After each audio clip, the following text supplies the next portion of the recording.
Hello everyone, welcome back to my YouTube channel Legal World. Myself Dr. Seema Goyal. As I have started with a series on the Indian Contract Act, and in this series I have discussed certain important concepts relating to the Indian Contract Act, which are essential for the examination point of view. Which consent is also one of the essential to be a valid contract.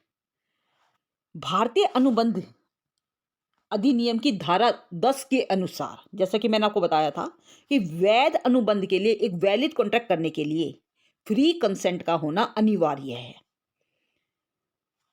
Contract made without any free consent will be wide. एक ऐसा contract जो स्वतंत्र सहमति के बिना किया गया हो तो वो व्यर्थनीय माना जाता है। This means according to Indian Contract Act, it mainly deals with the provisions relating to the contract and is a parent law. If we talk about the section 13 of the Indian Contract Act, यदि हम section 13 की बात करते हैं तो section 13 of the Indian Contract Act deals with the consent when it is said to be a free consent. Means to be एक valid contract it is essential that the consent must be a free consent. जैसा कि मैंने आपको बताया कि यदि आप एक वैलिड कॉन्ट्रैक्ट की बात करते हैं सेक्शन 10 के अनुसार, वहाँ पे ये कहा जा रहा है कि कोई भी कॉन्ट्रैक्ट करने के लिए फ्री कंसेंट का होना अनिवार्य है। अब कोई भी कंसेंट फ्री कंसेंट कब कही जाएगी, इसकी परिभाषा, कंसेंट की परिभाषा सेक्शन 13 के अंदर दी गई है। According to section 13, consent means when two parties enter into the contract they should agree upon the same thing in the same manner and there should be meeting of minds between the parties. If there is no consent addendum, means there is no meeting of minds on the material terms of the contract, then such contract will be void. So this is about the free consent, minds between the parties. If there is no consent addendum, means there is no meeting of minds on the material terms of the contract, then such contract will be void. So this is about the free consent. So this means to be a valid contract, consent must be a free consent. It is essential, one of the essential to be a valid contract. So this means consent means that is made between the two or more persons. They may agree, they must agree upon the same thing in the same sense. A consent is said to be free consent according to section 14 of the Indian Contract Act, which is not caused by coercion, undue influence, fraud, misrepresentation, and mistake. So this means consent implies a meeting of mind. If there is no consent, then there is no meeting of the mind. And where there is no free consent, then contract will be void. In case there is no consent of the parties, party does not acquire the right over the property, and even such or party is passed on the another, then the party does not have a right over it. ये property, यदि कोई भी property आपने मतलब पास भी कर दी, यदि transfer भी कर दी और वहाँ पे तुम्हारी कंसेंट फ्री कंसेंट नहीं थी, तो वहाँ पे उस पार्टी का कोई अधिकार उस पर नहीं होगा, ये कहा जाता है। तो this means to be a free consent there are the certain essentials.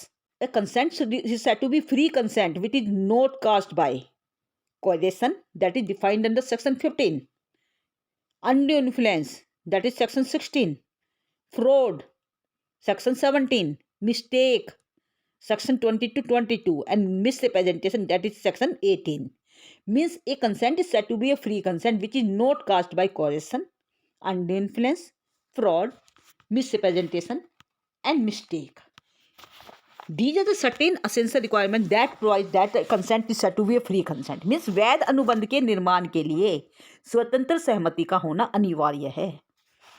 भारतीय अनुबंध अधिनियम की धारा सेक्शन 14 के अनुसार सहमति उस समय स्वतंत्र मानी जाती है जब वो इन कुछ तथ्यों में से किसी के कारण प्रदान ना की गई हो। कौन से तथ्य मैंने आपको बताया? कोरेशन, जिसे हम कहते हैं उत्पीड़न या दबाव, अनुचित प्रभाव मीन्स अनड्यू इन्फ्लुएंस से प्रभावित नहीं होनी चाहिए, कपट फ्रॉड से प्रभावित नहीं होनी चाहिए, मिसरिप्रेजेंटेशन मीन्स मिथ्या वर्णन करना उससे प्रभावित नहीं होनी चाहिए, even note made by mistake, mistake means गलती से नहीं दी जानी चाहिए। यदि ये एलिमेंट, यदि तथ्य शामिल नहीं है तभी वो कंसेंट फ्री कंसेंट कही जाएगी। तो जैसे कि मैंने आपको बताया कि वहाँ पे इन तथ्यों का शामिल नहीं होना चाहिए यदि कंसेंट को हमने फ्री कंसेंट मानना है। जैसे कि मैंने अभी आपसे बताया कि section 15 of the Indian contract act defines the term coercion. Coercion means दबाव। According to section 15, coercion means any act which includes threat, unlawful detention, causing a threat of detaining property of the another person or other party with a view to obtaining the consent, and the act which is prohibited by Indian Penal Code. For example, यदि हम example लेते हैं, A threatens to be on a gun point to sell his house for ₹50,000. Here the consent obtained is not a free consent. It is obtained on the gun point. क्योंकि यहाँ पे जो आपने ए ने जो बी को धमकी दी है वो गन पॉइंट पे दी है और ये कहा है कि आप अपनी प्रॉपर्टी को मुझे 50,000 रुपये में आपको बेचना होगा, नहीं तो मैं तुम्हें मार दूंगा। तो और वो उसने डर के यदि अपनी सहमति दे भी दी है तो वहाँ पे जो कंसेंट है वो फ्री कंसेंट नहीं मानी जा सकती क्योंकि वो गन पॉइंट पे ऑब्टेन की गई है। तो this is caused by coercion. Coercion is दबाव के द्वारा ऑब्टेन की गई है। तो यदि हम ये बात करते हैं कोएरिशन की, तो जैसे कि मैंने आपको बताया कोएरिशन जो है सेक्शन 15 के अंदर डिफाइन किया गया है।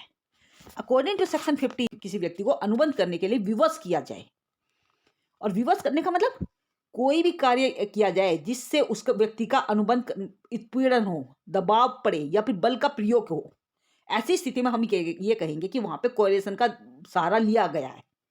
मीन्स कोई ऐसा कार्य करना जिससे उसे धमकी दी जाए।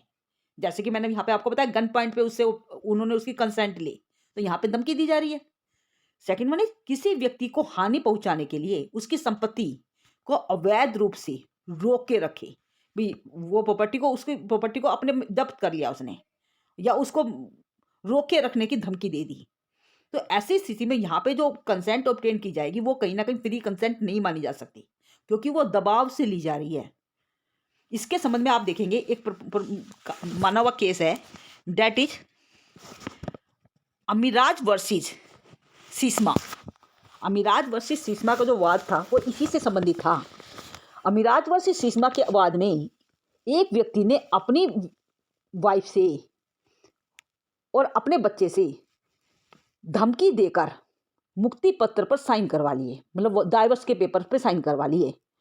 और वहाँ पर डाइवर्स के जो पेपर पे जो उन्होंने साइन कराए थे, क्योंकि वो बलपूर्वक उसकी सहमति ली गई थी, मतलब उसको धमकी देकर मतलब ये कि मैं आत्महत्या कर लूँगा, उनसे उनकी सहमति ली गई थी। अतः ये कहा गया कि ये जो कंसेंट है वो फ्री कंसेंट नहीं है, यहाँ पे कोएरिशन का प्रयोग किया गया है। इसके अलावा आप देखेंगे सेकंड जो वाद है रानी अन्नपूर्णा वर्सेस स्वामीनाथन। रानी अन्नपूर्णा वर्सेस स्वामीनाथन का जो वाद हुआ था, इस वाद में रानी अन्नपूर्णा से स्वामीनाथन ने अपने मेंटेनेंस के लिए 1200 रुपये 100% ब्याज पर ऋण पे लिए थे, और अनुचित प्रभाव के कारण न्यायालय ने ब्याज की जो दर थी वो 100% से घटाकर 24% कर दी थी। तो these are the certain cases where the coercion was used to obtain the consent. That consent was not a free consent, and it was caused by coercion as well as undue influence. Undue influence मतलब section 16 के अनुसार, section 16 क्या कहता है कि ऐसा अनुबंध जब उस व्यक्ति के सामने अनुचित प्रभाव दिखाकर यदि उसे प्रेरित किया जाए, तो ऐसी स्थिति में पक्षकारों के बीच संबंध, क्योंकि ऐसा होता है कि वो सामने वाला व्यक्ति उसको अपनी कंसेंट देने के लिए बाध्य हो जाता है, और वहाँ पे इस तरह से जब कंसेंट ली जा रही है तो ये समझा जाएगा कि वो उसने अनुचित प्रभाव दिखाकर कंसेंट लिया, और वो कंसेंट भी कभी भी फ्री कंसेंट नहीं मानी जाएगी, जैसे कि मैंने आपको रानी अन्नपूर्णा वर्सेस स्वामीनाथन के केस में बताया है। According to section 16, undue influence means consent obtained from undue influence when the party is in the position to dominate the will of the other party and make an undue advantage over the other party. For example, A has given a loan of rupees 1 lakh to B and states that B should pay the double amount to B. or otherwise sell his house to A for free. A has used the undue influence to take the advantage of his money given as a loan. Means undue advantage of the position. There may be undue advantage of the position as well as undue position to dominate the will of the other person. undue influence के द्वारा यदि कोई consent ली जा रही है तो वो भी कंसेंट फ्री कंसेंट नहीं मानी जा सकती। और इसके अलावा मैंने आपको बताया कि consent must not be obtain by fraud के द्वारा ऑब्टेन की जानी चाहिए। That is defined under section 17 of the Indian contract act. According to section 17, fraud as when the parties entered into the contract the other party tried to conceal the actual fact or provide such information which is not true or made such promise without any intention to fulfill it. And an act which is according to the law is prohibited and another alternative to cheat the party. Then we can say that here the fraud has been used. हम ये क्या कहेंगे कि यहाँ पे fraud का सहारा लिया गया है। मीन्स सेक्शन 17 के अनुसार जब अनुबंध का एक पक्ष अथवा उसकी साठगांठ से उसका एजेंट दूसरे पक्ष या उसके एजेंट को धोखा देने के अभिप्राय से अथवा उसकी अनुबंध के लिए प्रेरित करने के अभिप्राय से कोई ऐसा कार्य करे तो उसे कपट कहा जाता है। मीन्स किसी ऐसी बात का सुझाव दे जो उसे पता है कि वो सत्य है ही नहीं, जो या वो खुद भी विश्वास नहीं करता। सेकेंड वन इज पूरा न करने के अभिप्राय से यदि कोई वचन दे या फिर कोई ऐसा कार्य करे जिसका उद्देश्य धोखा देना हो, या फिर कोई भी ऐसा कार्य है अथवा भूल जिसे अधिनियम द्वारा विशेष रूप से कपटपूर्ण घोषित किया गया है, तो ऐसी स्थिति में हम ये कहेंगे कि यहाँ पे कपट का सहारा लिया गया है। और कपट से जो भी कंसेंट ली जाएगी वो फ्री कंसेंट नहीं मानी जा सकती, फ्री सहमति नहीं मानी जा सकती। और ऐसी सहमति जब भी कोई कॉन्ट्रैक्ट किया जाएगा वो जो कॉन्ट्रैक्ट होगा डेट विल बी वाइड, वो वैलिड नहीं हो सकता। तो this means a contract which is caused by coercion, fraud और undue influence, that contract can't be a valid contract, that is void. Also the contract which is caused by misrepresentation, यदि कोई contract misrepresentation से cause है तब भी वो contract free contract नहीं माना जा सकता। Means according to section 18, when the parties enter into the contract and the other party commit any with the intent to deceive, breaches the duty or cause the mistake without having intention, it amounts to the misrepresentation. Means Indian contract act की section 18 के अनुसार मिथ्या वर्णन ऐसे कार्य को कहा जाता है, ऐसे अर्थों में प्रयोग किया जा सकता है जब ऐसा मिथ्या वर्णन जो जानबूझकर धोखा देने के दृष्टिकोण से किया गया हो, या फिर ऐसा मिथ्या वर्णन जो अज्ञानतावश किया गया हो। तो ऐसी स्थिति में जो पहली स्थिति में जो मिथ्या वर्णन किया गया है तथा दूसरी स्थिति में जो मिथ्या वर्णन है उसको माना जाएगा, उसको मिथ्या वर्णन माना जाएगा। और वहाँ पे जो कंसेंट जो भी दी गई है मिथ्या वर्णन के द्वारा वो कंसेंट फ्री कंसेंट नहीं मानी जाएगी। जिसमें यदि हम एग्जाम्पल लेते हैं कि यदि कोई बीमा कंपनी से कोई बीमा करवाने के लिए अपनी उम्र 25 वर्ष बताता है लेकिन वास्तव में वो 27 वर्ष का है, तो हम ये कहेंगे कि यहाँ पे उसने मिथ्या वर्णन का यहाँ पे मिसरिप्रेजेंटेशन का सहारा लिया है और वहाँ पे जो कॉन्ट्रैक्ट होगा वो वाइड होगा, वो कॉन्ट्रैक्ट वैलिड कॉन्ट्रैक्ट नहीं हो सकता। For example, A believed his horse to be sound, मान के चलो ए को पता है कि उसका घोड़ा पागल है और ए अपने घोड़े को बी को बेचने के पर्पज से उसको झूठ बोलता है कि वो घोड़ा बिल्कुल साउंड माइंड का है, उसमें कोई कमी नहीं है। तो यहाँ पे जो स्टेटमेंट उसने की है, ए ने जो स्टेटमेंट दी है बी को, वो स्टेटमेंट क्योंकि मिसरिप्रेजेंटेशन के द्वारा कॉज है और वहाँ पे जो कॉन्ट्रैक्ट किया जाएगा वो वैलिड कॉन्ट्रैक्ट नहीं हो सकता। Means A believed his horse to be sound, A sells his horse to be believing to be sound, and B brought his horse and later B found that the horse was unsound. The statement made by A amounts to misrepresentation. This means a contract which is caused by misrepresentation, that is also void. And the last one we can say that a contract which is caused by mistake, that may also be void. We talk about the mistake, mistake can be of two types. Mistake की हम बात करते हैं तो mistake दो तरह की हो सकती है। एक होती है mistake of fact, second one is mistake of law, means तथ्य संबंधी गलती, और दूसरी होती है विधान संबंधी गलती। अकॉर्डिंग टू सेक्शन 320, यदि हम देखें कि सेक्शन 20 जो इंडियन कॉन्ट्रैक्ट एक्ट का, वो ये कहता है कि वैध अनुबंध के लिए यह आवश्यक है कि दोनों पक्ष एक ही अर्थ में सहमत हो। परंतु कभी कभी ऐसा होता है कि अनुबंध के किसी आवश्यक तथ्य के विषय में अज्ञान या गलती के कारण पक्षकार गलती कर बैठते हैं। ऐसी स्थिति में यह कहा जा सकता है कि सहमति गलती से प्रभावित है। तो ऐसी स्थिति में जो गलती हो सकती है वो दो तरीके की हो सकती है, तथ्य संबंधी गलती और विधान संबंधी गलती। As you know, mistake of fact can be excuse but mistake of law can't be excuse.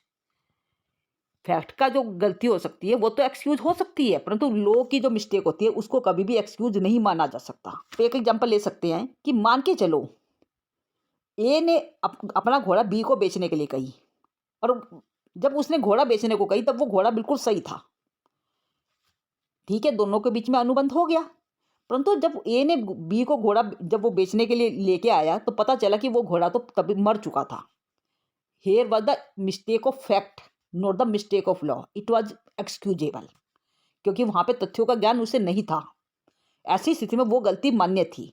परंतु यदि हम ये कहें कि यदि मैं चोरी कर लेती और मैं चोरी करने के बाद ये कहती कि मुझे इसके बारे में ज्ञान नहीं था कि ये गलत है, तो ये आप ऐसा नहीं कह सकते, because the mistake of law can't be excuse.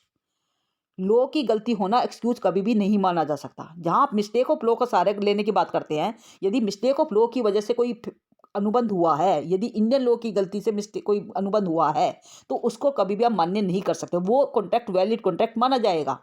But if a contract is caused by mistake of fact, then it can be a void contract. वो वाइड कॉन्ट्रैक्ट हो सकता है। तो this was all about the consent, means to be a valid contract. यदि Indian law की गलती से mistake कोई अनुबंध हुआ है तो उसको कभी भी आप मान्य नहीं कर सकते। वो कॉन्ट्रैक्ट वैलिड कॉन्ट्रैक्ट माना जाएगा। But if a contract is caused by mistake of fact, then it can be a void contract. वो वाइड कॉन्ट्रैक्ट हो सकता है। तो this was all about the consent, means to be a valid contract, consent must be the free consent. A free consent means a consent which is not caused by coercion, undue influence, fraud, misrepresentation and mistake. If a consent is not caused by any of these elements, then the consent can be said to be a free consent, and a contract made by free consent is a valid contract. This was all about the consent. If you have any doubt, then you must put down in the comment section, and don't forget to like, share and subscribe this channel for the further update. Thank you.